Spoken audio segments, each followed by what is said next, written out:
Estamos grabando, entonces clase número 19, último video de macroeconomía 2020.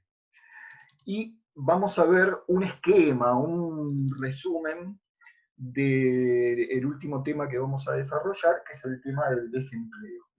Para mí, un problema mucho más grave que la inflación. Lo que pasa es que le hemos dedicado más tiempo al tema inflación. Ya vimos con qué objetivos, con el objetivo de desmitificar muchas mentiras que se publican en los diarios como Clarín, Nación, Infobae, en el caso de Argentina, pero esto sucede en todo el mundo, ¿no? En los diarios que no tienen intención de hacer un razonamiento intelectual profundo, sino que tienen intención de convencer a la población de cosas que responden a sus propios intereses. Por eso, en general, reviso las notas de esos diarios y no tienen ningún valor académico, lamentablemente, las notas de esos diarios. Les recomiendo que lean otras cosas. Ustedes tienen que leer artículos sobre economía. Bueno, no los busquen, busquen, yo los busco siempre, pero no los encuentro. Artículos de calidad en diarios como Clarín, La Nación o Infobae. Encuentro artículos de calidad en Página 12 y en un montón de otros periódicos digitales de esos desconocidos, donde hay gente que escribe con mucha calidad, pero no en estos diarios que están al servicio de los intereses de los ricos y entonces quieren convencer al pueblo de otras cosas.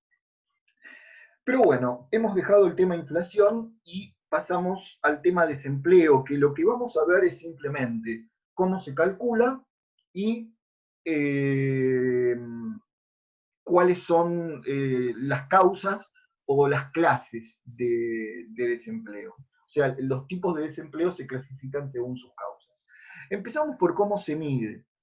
El apunte les explica que el desempleo no se mide ni mediante un censo, porque un censo censo es muy preciso, porque se le pregunta a persona por persona en todo el país, pero un censo se hace cada 10 años. Y tampoco se mide por los registros oficiales que tiene la AFIP. Nosotros estamos registrados, la ANSES y el Ministerio de Trabajo, los que trabajamos en blanco estamos todos perfectamente identificados en dónde trabajábamos, cuántas horas trabajábamos, cuál es nuestro salario. Eso está perfectamente identificado. Pero somos los trabajadores, entre comillas, en blanco o registrados. Y cuando se mide el desempleo, las personas que trabajan en negro tienen un problema laboral que es estar en negro, pero están empleados, no están desempleados.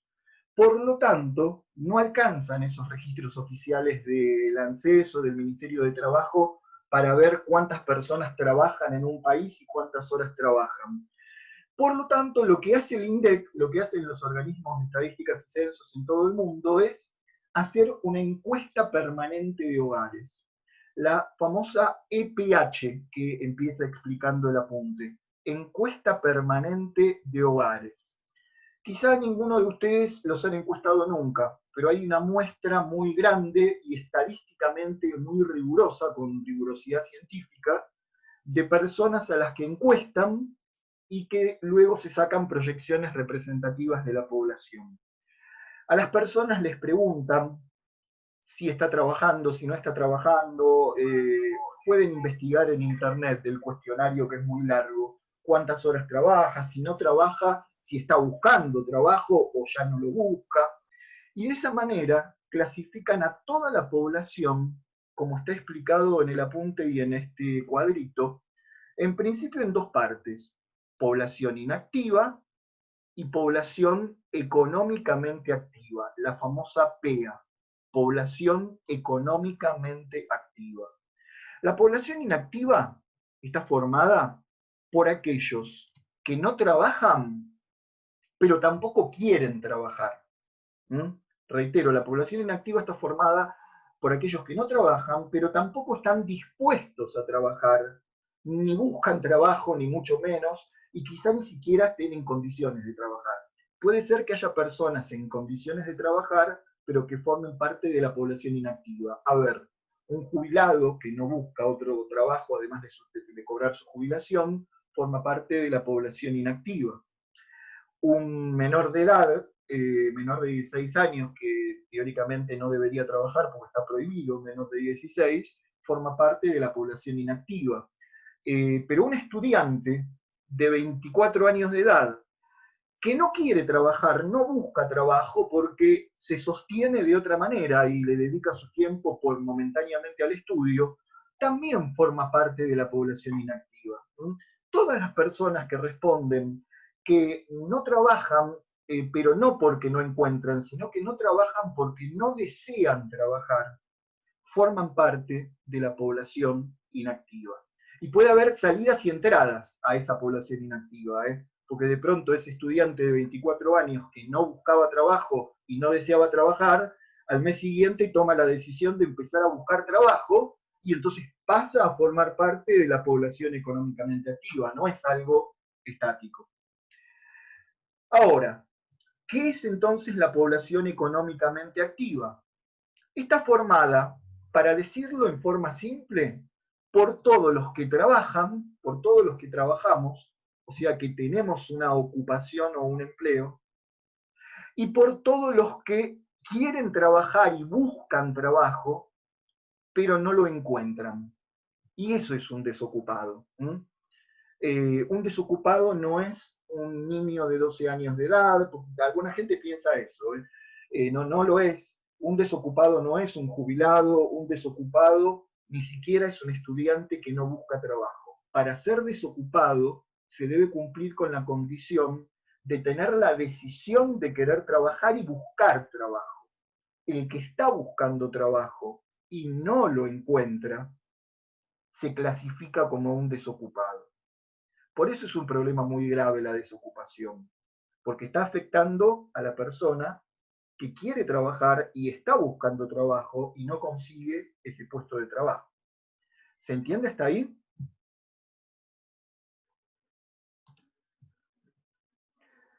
Sí, Bien, sí. sigamos. Una vez definido, que ahora después vamos a ver cómo lo medimos, al desocupado, porque no, a veces hay gente que no lo tiene claro, al desocupado, que es el que forma parte de la población económicamente activa, busca trabajo y no lo encuentra, podemos también clasificar a los ocupados por lo menos en dos tipos. Ocupados plenos, los trabajadores que las personas que encontraron trabajo y su trabajo supera las 35, 36 horas semanales. Ustedes tienen, me olvidé de decirles, un apunte en PDF, una vieja publicación del INDEC, pero que está vigente, léanla para el examen final, porque este temita no entra ni siquiera al parcial. Tienen un apunte en PDF que se llama Medición del Desempleo. Tiene como 12 hojas y todo esto que estoy explicando en forma sintética está bien detallado. Entonces, dentro de los ocupados divide en tres, yo lo dividí en dos. Dividen los sobreocupados, que son los que trabajan más de 45 horas por semana, los ocupados plenos, entre 36 y 45, y los subocupados, que son las personas que trabajan menos de 36 horas semanales, pero desearían trabajar más. Vamos de vuelta a este pequeño detalle. Ocupados plenos. Es interesante que cada persona empiece a clasificarse a sí misma y a sus familiares. Es una forma de practicar para las preguntas orales, de, por ejemplo, del examen final. Un ocupado pleno. ¿Qué pasa con una persona que trabaja 40 horas por semana? 40 horas por semana. ¿Es un ocupado pleno? Sí, porque entre 36, más de 36 horas de trabajo semanales se considera un ocupado pleno. Subocupado cuando la persona tiene un trabajo menor a 36 horas semanales, por ejemplo, una changa de 10 horas por semana. Ese es un subocupado claramente. Pero ojo, para que sea subocupado, además de trabajar menos de 36 horas por semana, tiene que darse la condición de que esté dispuesto a trabajar más. Yo siempre digo que doy clase unas 24 horas por semana. Entonces, si yo estuviera dispuesto a trabajar más, sería un subocupado. como no estoy dispuesto a trabajar más, no estoy dispuesto directamente, entonces no soy un subocupado, soy un ocupado pleno. ¿Mm? Para ser subocupado, además de que trabaje menos de 36 horas por semana, tiene que contestar cuando lo encuestan que estaría dispuesto a trabajar más horas de las que trabaja. Si además de estar dispuesto, está buscando más horas de trabajo y no las encuentra, ese subocupado es un subocupado demandante de trabajo. Demanda, busca más trabajo y no lo encuentra. Reitero, el ejemplo del señor jardinero que está trabajando 15 horas por semana, tiene sus ingresos por esas 15 horas de trabajo, pero no le alcanza y está buscando otro trabajo. Es un subocupado demandante. No está desocupado, pero es también un problema laboral, chicos. No está desocupado, pero es un subocupado que busca y no consigue más horas de trabajo. Eso es un subocupado demandante. Mientras que el subocupado, que estaría dispuesto a trabajar pero no lo busca, hay que separarlo. Si no lo busca, a las más horas de trabajo, se considera un subocupado no demandante. No busca más horas de trabajo u otro trabajo. Bueno, ya tenemos, si no hay ninguna pregunta, más o menos clasificadas a las personas. Todos tenemos que encajar más o menos en alguna de estas clasificaciones. Juan, te hago una consulta. ¿Siempre esto es en blanco, digamos, el trabajo en blanco? No. Porque hay gente que, o en negro también. Justamente yo decía al principio que esto no se mide, no alcanza con los registros que tiene el Ministerio de Trabajo de los que trabajamos en blanco, y entonces no tendría el INDEC que salir a hacer ninguna encuesta a la calle, claro, porque estamos registrados. Salen a hacer estas encuestas porque necesitan captar a las personas que están ocupadas, aunque trabajen en negro, están ocupadas, o a las personas que están subocupadas, que tienen un empleo menor a 36 horas, pero es en negro. Este cuadrito se refiere a toda la población económicamente activa, no está discriminado en blanco y en negro. Perfecto. Ese dato, qué porcentaje trabaja en blanco y en negro dentro de los ocupados plenos, puede haber personas que trabajen, hay personas que trabajan en negro, es un dato posterior que nosotros no vamos a analizar. Pero eso sí puede salir de los registros del Ministerio de Trabajo, porque el Ministerio de Trabajo tiene perfectamente identificado con nombre y apellido, número de CUIL, a los que sí son trabajadores registrados. Perfecto. Vamos a cómo se calculan las tasas, porque hace poquito salió, a raíz de la recesión que tenemos este año, el aumento en la tasa de desocupación. A mí me preocupa mucho más esa que la inflación u otros datos económicos preocupantes que hay. Me preocupa más esto, la desocupación. Básicamente se miden estas tres tasas. La tasa de actividad del país se mide dividiendo el total de la población económicamente activa sobre la población total. Ahora se va a entender mejor cuando les muestre los números que publicó el INDEC hace unos pocos días del segundo trimestre de este año. La tasa de desempleo, que quizá es la que más nos preocupa, se mide tomando el total de personas desocupadas, el total de personas desocupadas que buscan trabajo y no tienen un trabajo ni siquiera de 3 horas por semana, eso es un desocupado.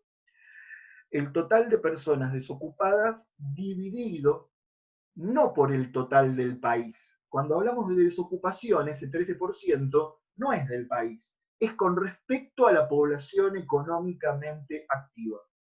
Por eso la fórmula es esta: desocupados en relación a la población económicamente activa. Empecemos, antes de seguir con las otras tres, porque si no es decir fórmulas, a aplicar esas fórmulas a los datos actuales de nuestro país. Desempleo esto no está en el apunte ni tampoco pretendo que en un examen final se acuerden los números de memoria, pero para entender y aplicar la teoría a la práctica. Desempleo del segundo trimestre del año 2020, según la última medición del INDEC en la Argentina. Contexto, pandemia y recesión, caída del PBI. El PBI de la Argentina está cayendo, se estima que va a caer al terminar el año, un 12 o 13% con respecto al PBI ya recontrabajo del año pasado. Tasa de actividad midieron. Acá, a ver, estos porcentajes los saqué del INDEC, aclaro. Pero estos números los hice yo, porque el INDEC no los da. El INDEC te publica los porcentajes. Yo busqué en internet y encontré que Argentina tiene una población de 45.300.000 habitantes, pero después estaba mirando un programa de televisión y decían 46 millones. Bueno, yo lo calculé con 45.300.000. Si la tasa de actividad que publicó el INDEC es de un 38,4%, entonces a 45.300.000 habitantes le calculé el 38,4% y me dio que más o menos redondeando 17 millones y medio de argentinos en este momento conformamos la población económicamente activa. Eso es un dato importantísimo. Es la cantidad de habitantes, 17.400.000 personas, que o tenemos trabajo o no teniéndolo lo están buscando. Población económicamente activa, está dispuesta a trabajar, tiene trabajo o lo está buscando y es un desocupado. El resto de la población es la población inactiva. La tasa de actividad normalmente de un país y de la Argentina siempre estuvo por arriba del 40%. Esto de que haya bajado por debajo del 40%, dicen los especialistas que probablemente tiene que ver con gente que en este momento dejó de buscar trabajo porque sabe que con este contexto no lo va a encontrar. Se desalentaron, así lo dicen, lo explican, y salieron momentáneamente de la población económicamente activa y pasaron momentáneamente a la población inactiva, o sea, ni siquiera buscan trabajo. Hubo, y no es bueno, un descenso en la tasa de actividad. Ahora, si esta es la tasa de... Sí. En vez de decir que es porque dejaron de buscar trabajo, asumiendo la época de pandemia en la que estamos, ¿no podríamos decir que también tiene que ver con que a mucha gente la despidieron de sus trabajos, por más que dijeron que en esta época no se podía despedir gente? Está bien la pregunta, pero te respondo. Las personas que despidieron de sus trabajos y automáticamente decidieron buscar otro trabajo son parte de la población económicamente activa, aunque estén desocupados. Un desocupado, volvamos arriba porque quiero que esto quede claro, un desocupado no es población inactiva. Un desocupado forma parte de la población económicamente activa porque es una persona que perdió su trabajo o nunca en su vida consiguió un trabajo todavía, un joven que todavía nunca consiguió un trabajo y lo está buscando. Entonces, esa persona, Elizabeth, que despidieron, esas personas que despidieron, porque sí, hay, no sé el número, pero más o menos, por lo menos unas 100.000 personas despedidas en estos últimos meses, de distintos trabajos, por lo menos. Esas personas que despidieron, si se ponen a buscar otro trabajo porque quieren trabajar, no pasan, no salen de la PEA, siguen dentro de la PEA, dejaron de ser ocupados y lamentablemente pasaron a ser desocupados, ¿se entiende? Sí. Cuando deciden dejar de buscar trabajo por lo que sea, una explicación de los economistas es el desánimo, el sentir que en este momento es imposible encontrarlo. Cuando la persona dejó de buscar trabajo y ya ni siquiera quiere salir a buscarlo, ahí es donde pasa a formar parte de la población inactiva y por eso se ve este porcentaje raro que por primera vez la tasa de actividad baja del 40%. ¿Se entiende hasta ahí? Sí, sí. Bien. Ahora, trabajemos ahora con los 17.400.000 argentinos que forman parte de la población económicamente activa. Bueno, el INDEC publica que la desocupación subió a un 13,1%. Ese 13,1% hay que medirlo sobre esas 17.400.000 personas. Y eso es lo que me da que aproximadamente hay 2.300.000 desocupados. Pero reitero una vez más, el desocupado es el que sigue en la población económicamente activa. Lo despidieron de su trabajo, no consigue trabajo, pero lo está buscando. Para clasificarlo como desocupado, tiene que estar buscando trabajo. ¿Estamos hasta ahí? Bien, y terminemos estos números con las otras tasas. Hay una tasa que se llama tasa de empleo, que se calcula tomando el total de ocupados y dividiéndolo por el total de la población del país. El total de ocupados se calcula tomando la población económicamente activa y restándole los desocupados. Entonces te da que en este momento en Argentina hay 15.130.000 personas ocupadas, no todos en blanco. Y después, la subocupación también se mide. Esas personas que tienen trabajo, trabajan, pero trabajan menos de 36 horas por semana.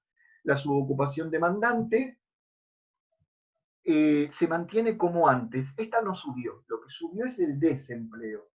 La subocupación demandante es de un 5%, se calcula tomando los subocupados demandantes en relación a la pega. Y la subocupación no demandante, tomando los subocupados que no buscan trabajo, no buscan otro trabajo, en relación a la pega. Y el INDEC publicó, esto lo puse como curiosidad, dos índices que antes no aparecían, que son los ocupados ausentes, o sea, las personas que tienen trabajo pero las empresas les están permitiendo no trabajar momentáneamente. Eso en el segundo trimestre de plena pandemia, pleno aislamiento, digo, plena cuarentena. El 21,6% de los ocupados se mantenían en sus casas cobrando el sueldo pero sin trabajar.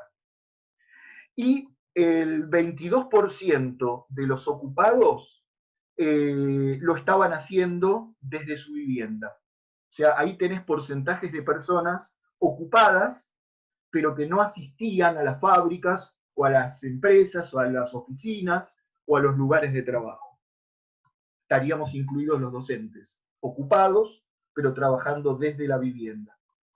Pero este es un dato de curiosidad, simplemente. Número alto, ¿no, Juan? ¿Cómo? Sí, es un montón. Alto. Es un montón, producto de este año que deshizo todas las estructuras. Bueno, a ver, nos quedan 10 minutos y creo que es suficiente para terminar con algo más importante todavía que calcular tantos números, que es entender las causas del desempleo y clasificarlas en 3. Y ustedes me dirán cuál les parece más grave. En cualquier libro van a encontrar que hay 3 tipos de desempleo según sus causas. El desempleo friccional, el desempleo estructural y el desempleo cíclico. El desempleo friccional es el que dura poco tiempo, porque una persona puede estar desocupada, pero no es lo mismo estar desocupado 3 meses que estar desocupado 3 años. El desempleo friccional dura poco tiempo porque se genera en que a veces las personas no son despedidas, sino que deciden abandonar un trabajo en búsqueda de un trabajo mejor o acorde a un nuevo título que obtuvieron.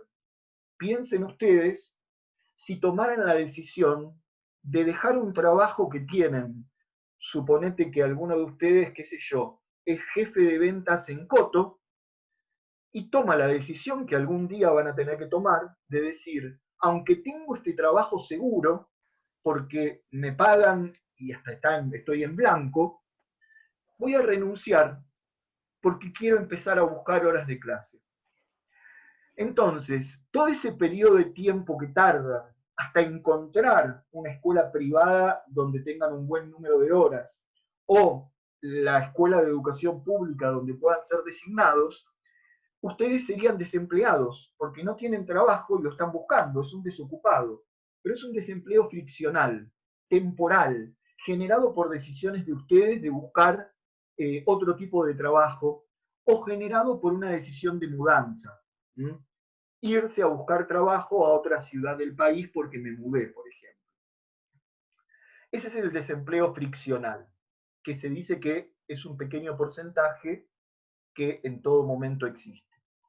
Pero después tenemos el desempleo estructural, donde ahí hay un cambio en la estructura productiva del país que genera ese tipo de desempleo, o de un sector del país, perdón, porque generalmente el desempleo estructural se da en sectores. Por ejemplo, por el avance de la tecnología, determinados sectores de fabriles o de servicios dejan de demandar puestos de trabajo. Nosotros... Pregunta con respecto al friccional. Solamente es cuando el empleado deja ese trabajo, no cuando lo echan ni nada de eso. A ver, si lo despidieron y él está con toda la posibilidad de al día siguiente encontrar un trabajo en la empresa de enfrente, que lo venía llamando de hace rato, y no lo acepta porque prefiere buscar otro tipo de trabajo, hasta que encuentre ese otro tipo de trabajo al que él aspira de acuerdo a su capacitación, por ejemplo, también es un desempleo friccional. Puede ser eso. Ves que dice acá, las razones para dejar el puesto de trabajo dependen de cada persona. No necesariamente es que lo dejó él, aunque generalmente puede ser eso. Empezaba a hablar del desempleo estructural. Supongan ustedes que, a mí se me ocurren dos ejemplos distintos. Determinada actividad por los avances tecnológicos no requiere más a determinado oficio. O sea, una persona que durante toda su vida se capacitó en un determinado oficio o una técnica, deja de servirle al mundo laboral, porque todo lo que él sabe, aprendió y trabajó toda su vida, ya no se requiere más porque fue reemplazado o por la robotización o fue reemplazado por otros trabajadores con otra calificación y con otro tipo de capacitación. Otro tipo de capacitación que no se puede adquirir en un día. Entonces, el que tenía ese oficio parece que queda fuera de la vida laboral. Es terrible. O cuando se privatizan, como ocurrió en la década de los 90, y se cierran empresas importantísimas como los ferrocarriles, se despide a todo el mundo en YPF, y un montón de personas quedan sin trabajo porque eso que sabían hacer, y no estoy hablando solo de obreros, sino de ingenieros especializados en determinadas cosas. Pero si el país las empresas dejan de demandar trabajadores con esas capacidades, entonces no encuentran trabajo en ningún lado, y eso es porque hubo un cambio estructural en la economía de ese sector del país. Llámese petróleo, gas, comunicaciones, transporte. Imagínense ciencia ficción, porque esto no creo que ocurra, pero dicen que todo termina ocurriendo, aunque yo no lo creo, algunas cosas, que los robots pudieran reemplazar totalmente a los médicos. Si eso ocurriera alguna vez, yo no lo creo, pero otras personas sí lo creen, El médico que se capacitó toda su vida y que una carrera de médico lleva por lo menos 11 años de carrera, por lo menos 11 años de carrera, pasaría a estar desempleado involuntariamente y no encontraría trabajo en ningún lugar si es tan cierto que el robot pasó a ser más eficiente que él. Pero bueno, eso para mí es de ciencia ficción. Yo voy a ejemplos que sí ocurrieron en nuestro país. En la década del 90, cuando desde obreros hasta superingenieros quedaron sin trabajo por la privatización de las empresas de servicios públicos, o cuando el perfil de un trabajador deja de servir para el mercado laboral. Entonces, ahí lo que hay, y esto es lo que lo definen teóricamente, quiero encontrar ese rengloncito, es que no es que hay una recesión en el país, sino que es un sector donde hay un desajuste entre la oferta de trabajo y la demanda de trabajo. Recuerden que nosotros las personas somos oferentes de trabajo. Vendemos, ofrecemos nuestra fuerza de trabajo. Y las empresas son demandantes. Entonces, no hay demanda de parte de las empresas para ese tipo de trabajo. A ver si lo quiero constatar, si lo puse. No se trata de... ¿Lo encontraron? Acá, al final. Sí, sí, no se trata de escasez. Acá al final lo puse. Hay un desajuste entre la oferta y la demanda, pero de trabajo, que no es lo mismo que la oferta y la demanda monetaria o la oferta y la demanda agregada. Hay un desajuste entre la oferta y la demanda de trabajo en ciertos sectores de la economía. Y por último, tenemos el desempleo cíclico. ¿Alguna pregunta hasta ahí, chicos? Por último, tenemos el desempleo cíclico, que no afecta a un sector, pero afecta a todo el país. ¿Por qué? O a toda una región. Porque está causado por un ciclo económico recesivo. Y no hace falta explicar demasiado porque a lo largo de la materia hemos analizado lo que es un ciclo económico expansivo o de crecimiento del PBI real, y si crecimiento del PBI real lleva como consecuencia a un aumento del empleo o disminución del desempleo, y los ciclos económicos recesivos, como el que estamos pasando en este momento, pero no solo en la Argentina, sino en casi todo el mundo, los ciclos económicos recesivos traen como consecuencia, con la caída del PBI real, una disminución de los puestos de trabajo que se demandan y, por lo tanto, un aumento en la tasa de desempleo. Eso es un desempleo cíclico. El que ocurre cuando lo que cae es el PBI real, lo que cae es la oferta y la demanda agregada. Y entonces el desempleo se debe en mayor medida por el ciclo recesivo, y en la medida en que desaparezca el factor exógeno que lo causó, en este caso la pandemia, digo factor exógeno porque no está causado por la política económica del gobierno, o cambien las políticas económicas del gobierno, en el caso de que la recesión esté causada por una política económica del gobierno, o que a pesar de la pandemia las políticas económicas del gobierno logren sacar al país de esa recesión, cuando viene el ciclo expansivo, normalmente empieza de vuelta a disminuir el desempleo y a crearse nuevos puestos de trabajo o a volver a llamar a las personas que habían sido despedidas. ¿Alguna pregunta? Nos queda solo 2 minutos. ¿Alguno de ustedes que opine cuál le parece más grave y por qué? ¿El cíclico o el estructural? Porque ya vimos que el friccional no. ¿Qué les parece más grave? ¿El desempleo estructural o el cíclico? El desempleo estructural. ¿Por qué? A ver, dos opiniones. A ver, Maricel, el estructural. Rapidito, ¿por qué? Y porque la persona que se dedicó toda su vida a un cierto empleo, cuando no lo tiene, después le cuesta conseguir porque no sabe dedicarse a otra cosa. Probablemente no lo encuentre nunca más en su vida. Porque si esa persona tiene 50 años de edad, chau. Tampoco lo encuentre. ¿Alguien que opine que el más grave es el cíclico y lo fundamente? Yo, Leandro.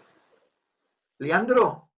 Sí, para mí es cíclico, porque ¿Por qué? es como a mayor cantidad, ¿no? Por ahí en menor tiempo, pero es como Porque que una afecta a mayor cantidad de personas, Sí. mayor cantidad de personas que durante todo, mientras se profundice esa recesión, pareciera que el desempleo, que hoy está en un 13% en Argentina, todavía podría aumentar más. Esperemos que no. Hay algunos signos en la economía de que para el último trimestre de este año empezaría una leve recuperación y veremos qué pasa el año que viene. Y acá termina, chicos, el último video de la materia. Leamos, para ustedes y para mí. Leamos mucho, pero busquemos fuentes de información que sean confiables.